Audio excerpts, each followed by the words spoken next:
got a little bit, so I'll need to have a conference and good discussion today. But anyhow, if y'all would, we're going to be looking at Joshua chapter 7. And hopefully, well, if you weren't here last week, Scott covered chapter 6, and we saw a very decisive triumph over Jericho with Joshua and God's people. It started off with Joshua looking over the land, kind of developing a plan, and for the most part, God said, "Hey, I got this." And he let them know how he was going to conquer Jericho. And if you skip the first verse of chapter 7, it's almost an instant replay. Joshua's out there to recon AI. And I'm guessing that's how we pronounce it. But he was going to send some folks out there to see what it was going to take, because that was going to be the next battle. And he sent some folks out there to kind of recon, to see what it was going to take to again be victorious in the battle. But what didn't happen this go around? He didn't get a tap on the shoulder. He didn't get a captain of the Lord's army saying, "Hey, Joshua, I got this again, and here's how you're going to do it." Chapter 6, there, verse 17 and 18, it reads, "And the city shall be under the ban," and this is talking about Jericho.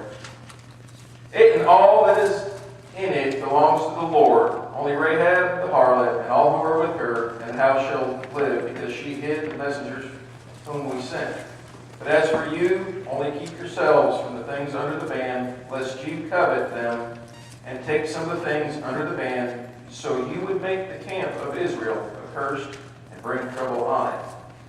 That was some words of instruction given to the folks before they went into Jericho and conquered them. So God put it out there.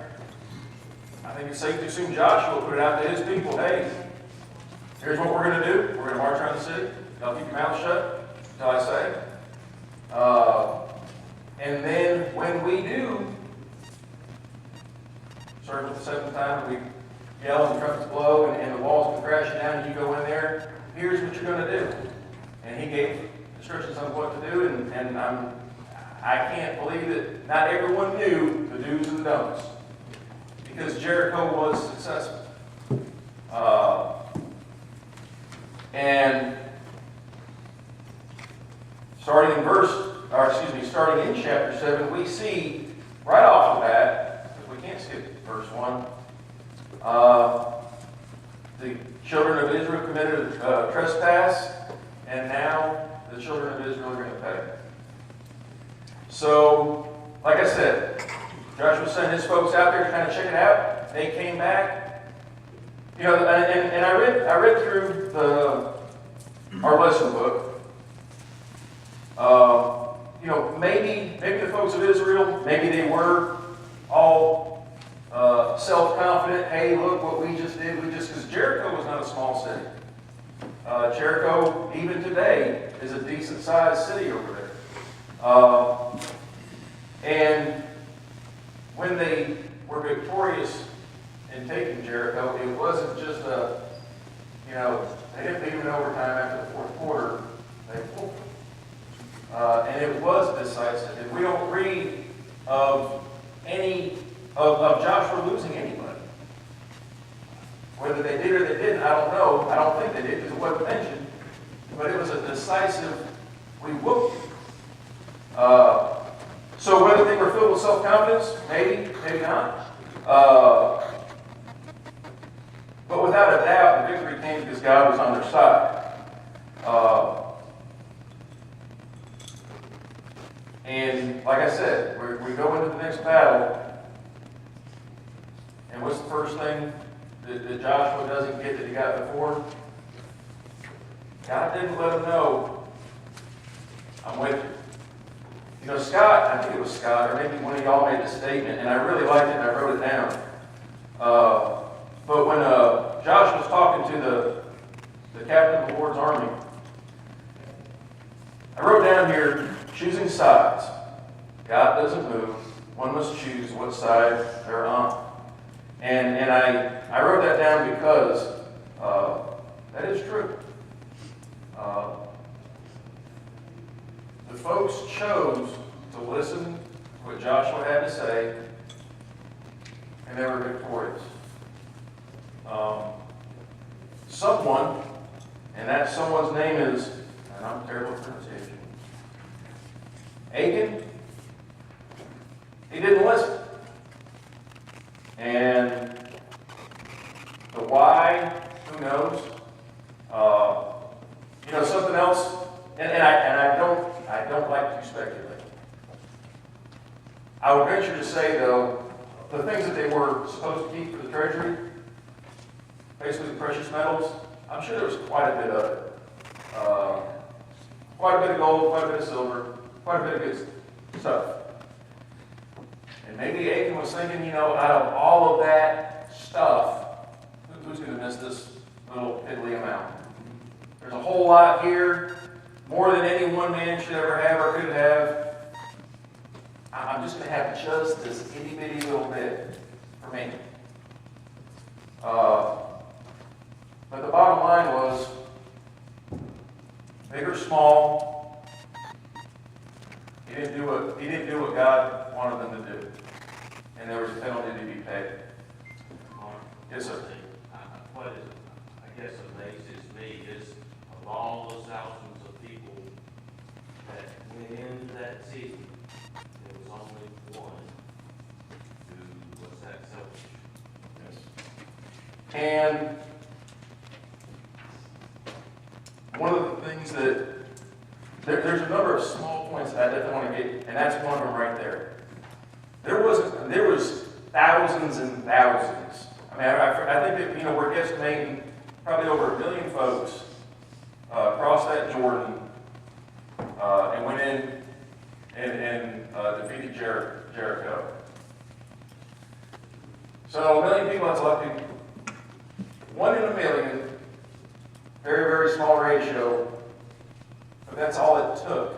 That's all it took for God to say, nope, and now you're going to pay. And, you know, the Old Testament's definitely here for us to learn about God. And the biggest thing that I get from this is, you know, God's given us His Word. Here's how I want you to worship me. Here's how I want you to live. Here's how I want you to be. And there might be a whole lot of stuff that we need to do to make God happy. It took one thing to not just destroy one man's life. The whole Israelites paid for it because of his one sin. So definitely take away today, God's a picky God. God's a very demanding God. He says what he means what he says. And we see it. And we see the penalty, the punishment, or whatever you want to call it. We see quite a bit of that in the Old Testament. And I think in the last couple of times that I've been up here, I've said, and I'm going to say it again, we need to be very, very, very thankful that God does not deal with us today when we do transgress, when we do not do His Word. He doesn't punish us the way those Israelites got punished. Why? Oh, that's something I'd like some thoughts on, because I don't have that answer, but let's be very thankful that God doesn't, when we don't do His Word, we're not being punished like the Israelites were. Not saying that that can never happen, because I think that this country definitely needs a humbling. I'm not asking for it, but the way this country's acting and behaving, it may be coming. I don't know. I think one of the huge takeaways. A lot of people always want, and I'm trying to explain to some of my family and even to little Emery about consequences of sin. The consequences of sin are far-reaching. And that still happens today. I mean, they said, well, how could God allow this thing to happen? And she's watching the story on TV now where a young man's mother had died. He prayed and prayed and prayed that she would overcome cancer. She did, and then she was killed in a car wreck. And then it's like, okay, now I have no faith in God as a result.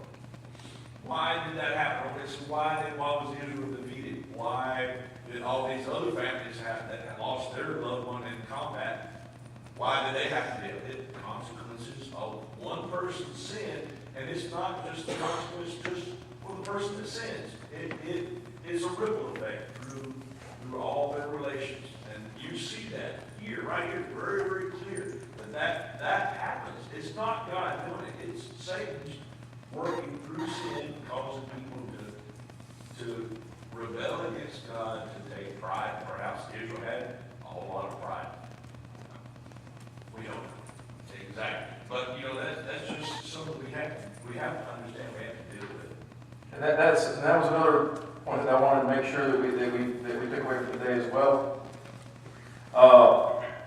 And I don't want to get ahead of myself, so remind me. Because you actually covered two that I wanted to make sure that I got out today. But like I said, chapter 7 starts off with Achan messed up, and he brought transgression, or his transgression brought a very great burden, and Israel was accursed, basically. And like Mike said, one man's sin, one man's wrongdoing was a result of 35, 36 men dying. And yes, there is sin out there that doesn't just affect you, it can affect the whole church, how the church is viewed, depending on what you do, where you did it, how public it was. It's not everything is just between you and God. At my work, folks at my work know that I go to church. Folks at my work know that I'm a God-fearing person. I let them know we try not to work late on Wednesday nights because that's Jesus night. That's what I tell them. And I let all of them know, hey, go get some Jesus in you. It's Wednesday. In fact, there's been some times where I've told them that we were going to work late because we were so far behind. And I guess because I wasn't being very nice, they let me know we're leaving at 6 o'clock because you need to go get Jesus in you. And that actually happened not too long ago. But you know what? That's a good thing. Because even though, I don't know, I know a couple of guys do go to different churches, but it is a way to that kind of keeps me in check. I want these guys to know I'm a God-fearing man. I want them to know I'm a Christian. I'm a struggling Christian. I'm a sinner. And they all know that. And we all know that we are. Sometimes they remind me, they like to remind me, and that's fine. Because I do let them know when they're not acting the way they should be acting. Hey, what would Jesus do? And you know what? I'm going to say that at work. Because free speech is free speech both ways. That's the way I kind of look at it. I don't preach there, but I got a little off track there. Bottom line, though, is Achan's sin cost the lives of about approximately 36 people. So it wasn't just about Achan. The punishment, if you will, the results of that sin, of that transgression, it didn't just lie at his feet. 35, 36 people paid for it. Something that I was thinking about, and I can't help but think about things like this.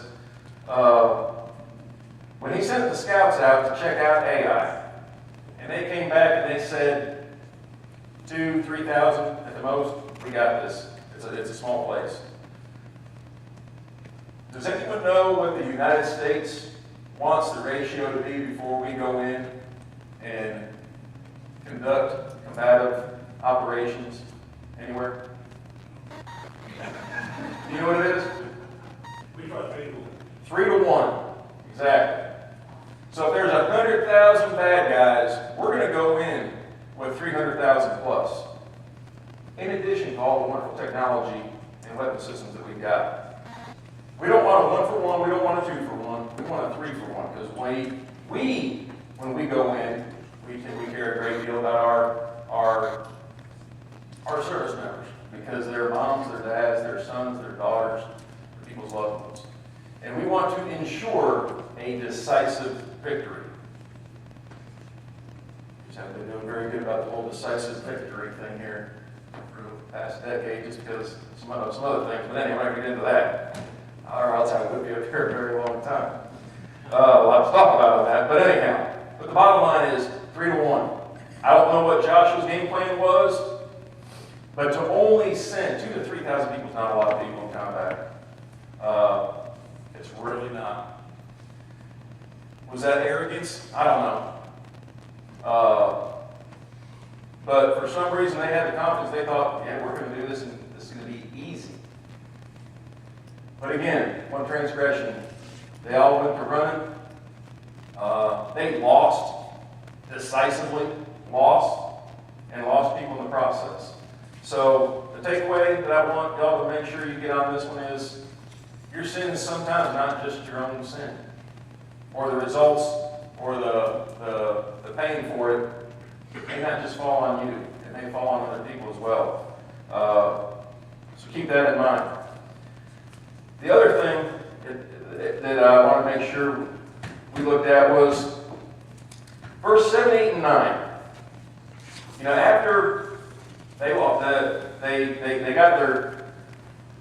it handed back to them and lost, I'm going to read verse 7, 8, and 9. And Joshua said, Alas, Lord God, why have you brought this people over the Jordan at all, to deliver us into the hand of the Amorites to destroy us?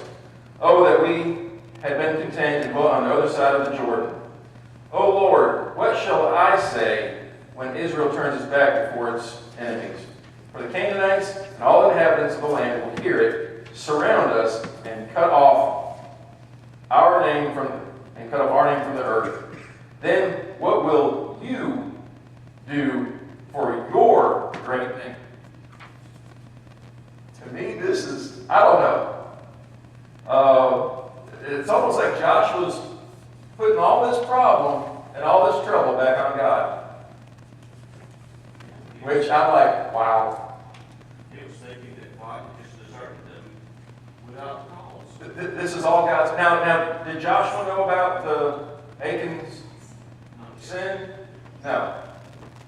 But I am still utterly amazed that they crossed the Jordan on dry land. I don't know how many, I guess none of them that crossed the Red Sea on dry land are alive. This go around? Anybody that's 20 years or younger was still alive. Okay. So, I mean, Joshua and I think, was that guy named Caleb? Those two were still around. So maybe not everyone knew about walking on dry ground to get away from the Egyptian folks, but they walked on dry ground across the Jordan.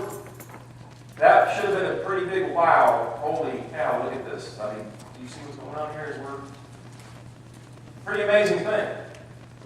And the fact that all they did was walk around the city multiple times, or once a day, and then multiple times on the seventh day, and blew trumpets, and these huge walls come crashing down. And they didn't do nothing to make that happen. That, to me, should have been God's real. But here we got Joshua, and it's almost like he's throwing it all back on God. God, this is all your fault.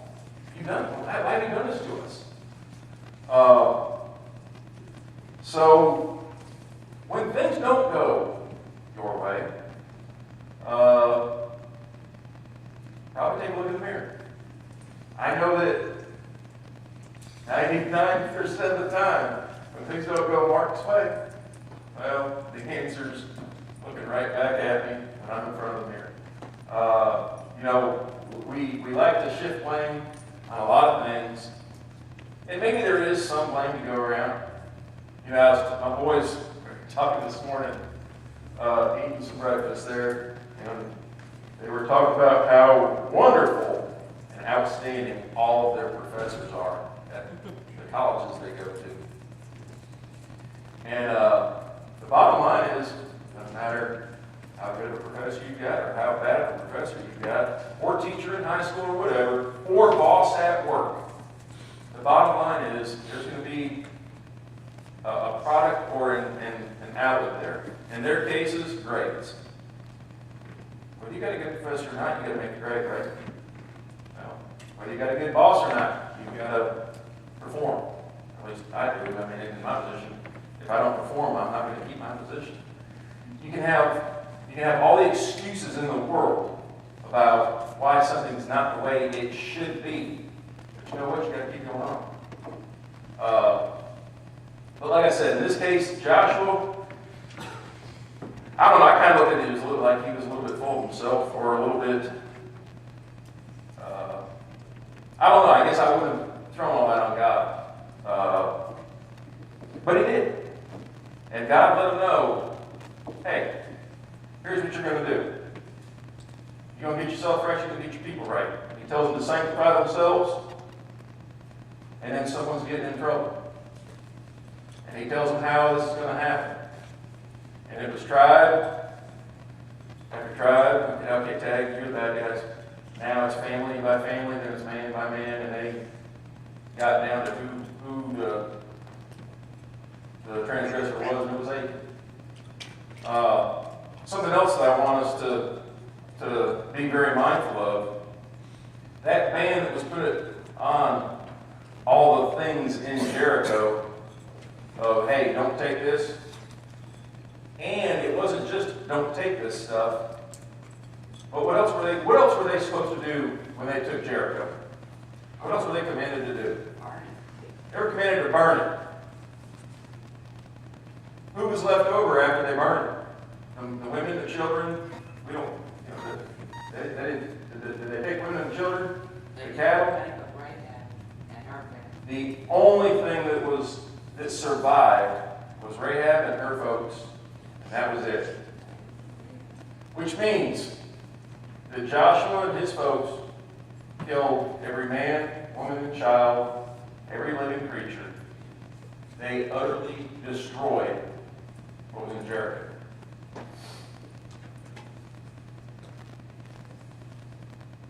What was Achan's punishment? Achan, not just Achan, his whole family, his livestock, everything went into the valley of something. What do they call it? Valley of Achor, which is supposed to mean, I read it somewhere. The bottom line is, they all got put down in the valley. They were stoned, him and his family and all of his belongings, and they were burned. Pretty harsh. But that was God's reality, and that was Israel's reality. And again, I think the huge takeaway here is, whether we like it or not, you know, I think one of the reasons why the military operates the way it does today is because of the, I guess, how things are viewed, how things are taken. You know, we can't go somewhere like they did in World War II and just open up and drop bomb after bomb after bomb after bomb, and it lands wherever it lands, and it kills who and whatever it kills. You know, back during those times, it was acceptable, I guess, for most, and that's how they conducted operations. We can't do that now because we can't kill women and children when we go and conduct military operations. We can't bomb a mosque or anything like that. We have to be very, very careful what we do and how we do it. God said, I want you to knock out everything. You know, I don't want nothing left. In fact, not only are you going to destroy everything, but whoever builds here, yeah, I'm going to make life hurt for them too. That's how serious God was about it. So again, meeting God's expectations, pretty important. And if you don't, look what happened to Achan. So, again, God means what He says, and we need to do it. And that's the biggest takeaway from this lesson that I see. It doesn't matter if you think that your transgression isn't that big of a deal. It is to God. He may have, go ahead. I just want to point out that in the things that they can take, that there were two different plans for because one was to destroy everything, which the Babylonian garment would have been destroyed. And then the other was all of the gold and silver and all of the metals, precious metals were God's.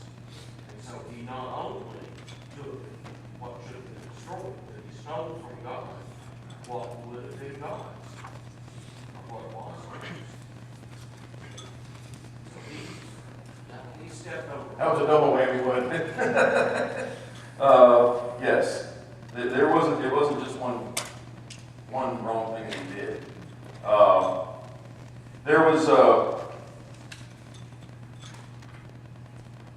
and like finishing up that last point I was making about Joshua, kind of, I guess, throwing it all back on God. Make sure that when things don't go the way you think they were supposed to have gone, don't be blaming God. Definitely take a look at what other things in your life may have got you where you're at. May not be where you want to be, but where you're at. Butch? One thing that I think we hadn't talked about today, and I know it's just in this translation, but what his sin was. When they brought him in, he said, I coveted. And that is something that we have to be very careful today, to covet what belongs to somebody else, whether it's God or whoever. It was serious back then, it's serious now.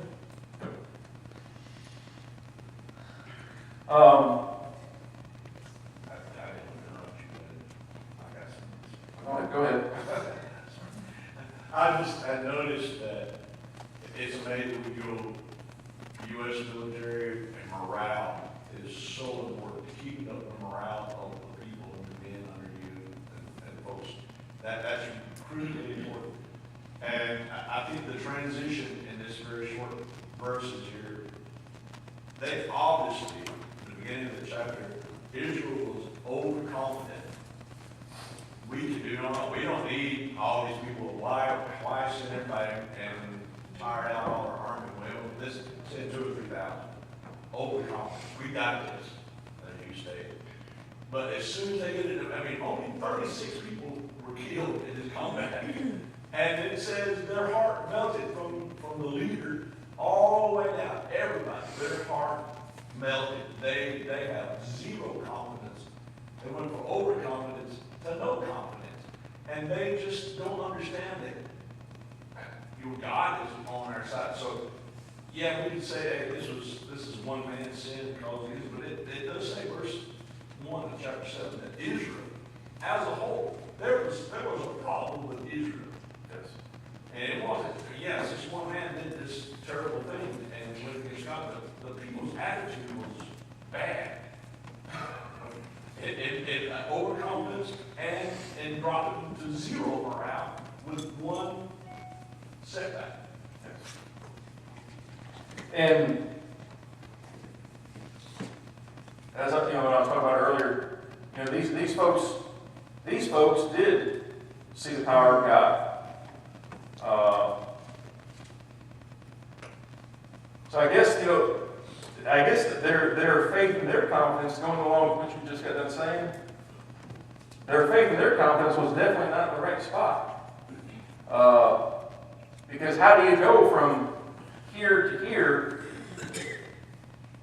with God? Maybe it was with themselves. Because, like I said, they saw the power of God, what it did, and what God can do. But yes, there's definitely a lacking on not just Achan's part, but on the children of God, the Israelites. How can you go from here to here, but have the faith, the love, and the belief in me, God, that you should have? So I guess there's a question. Do these people really trust God? Are they really confident in God? You would separate God and tell them, you take every man you got and go against that seed, all of them. They'll listen to this next time. Towards the end of the lesson book, the second to last paragraph under destruction, the author of the book writes, memorial stones reminded Israel not only of God's deliverance, but sometimes they reminded Israel of sin. I'm not an Old Testament guru. I'm not a guru of the Bible. I'm still reading and learning and all that good stuff. I'm not going to say that I know exactly why, or 100% here's why they always did memorials. But I think the author of this book's got a point here. They were to remember. They were there for remembrance. And it was for both good and bad. We don't we don't pile stones up and make memorials to God as far as physical things. We don't do that today. But I think we need to be mindful. One of the things that we do today is remember Christ's dying on the cross and raising and rising to live. Because that is what gives us our hope today. And it's important. And I know that a lot of things go on, and we are all guilty of the sometimes not our hearts and our minds not being where they're supposed to be when that is taking place. But that is the one, memorial that we do have today. That God's told us, hey, you're going to do this. And it's why we do it. People can argue all day long about, well, does the Bible mean every Sunday or just the first day of the week? Is that every first day of the week? I don't know. All I know is we're not wrong by doing it when we do it every Sunday. But we are to do that. And again, there's a lot of things that goes on in life. When that time comes, this is all God's time. Make sure you're giving God His time to focus and all that, because there's a reason for it. So, and I want to end with a couple sentences out of the conclusion from our last book. It says, the theft of one person caused the death of about 35 men. It caused the camp of Israel to doubt its ability to do the mission God had given them. It led to uncertainty on the part of Joshua. And it was a reflection on the entire group of Israel. So, as you walk through life, if you're out there and folks know, hey, that guy goes to church. Whether they know you go to the Church of Christ or whatever.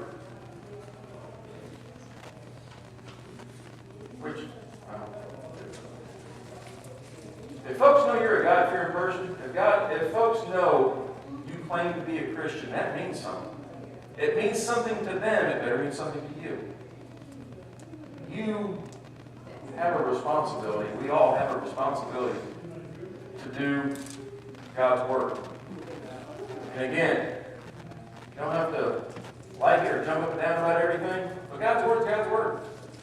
You can't pick and choose. And Achan picked and chose wrongly, and he paid for it.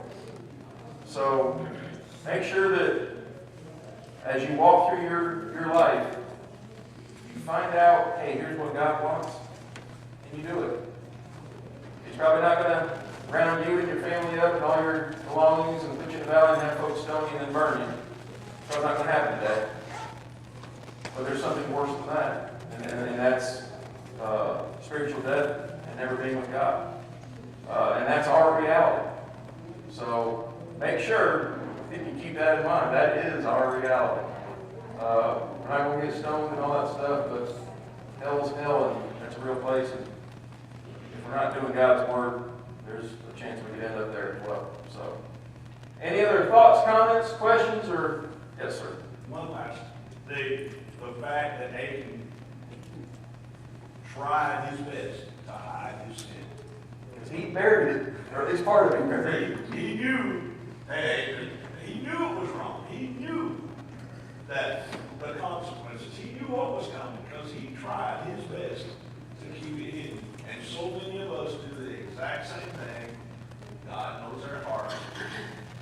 You're not hiding from him ever. I think the story also reflects a philosophy today of health and wealth philosophy. You see that even Joshua said, "Oh, Lord," he was blaming the Lord when things go well. That's when things so bad. And continue going on. And yet, that health and wealth idea is not real. No, it's not. And you're right. We need to be making sure that we're thanking God when we are being blessed, because that's where the blessings come from. It's not action on your part. It's not what you've done to make your life so wonderful. It's blessings from God. And we need to remember that. When things aren't going right, like I said, He's still there to help. At work, I use pencil 90+% of the time. I have a pen for when I have to autograph some things, but 90+% of the time, I write with pencil. And I've had, when I first started there, I had a couple guys asking, why do you write with pencil? And my answer is, I'm the service manager there, so there's a lot of decisions and stuff that I have to make throughout the day. But I tell them, because I make the most mistakes probably, and I need to be able to erase them. So definitely thank God for the blessings and do your part to do what you need to do to meet God's word and His expectations. Anything else? I appreciate everyone's comments and attention, and we'll see y'all next week in chapter 8.